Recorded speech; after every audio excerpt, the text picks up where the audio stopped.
Bỏ này rồi bài kia nữa ngao bỏ lên bỏ cua man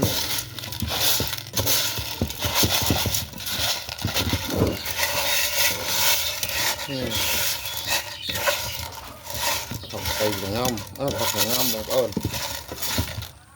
đá này mày như ha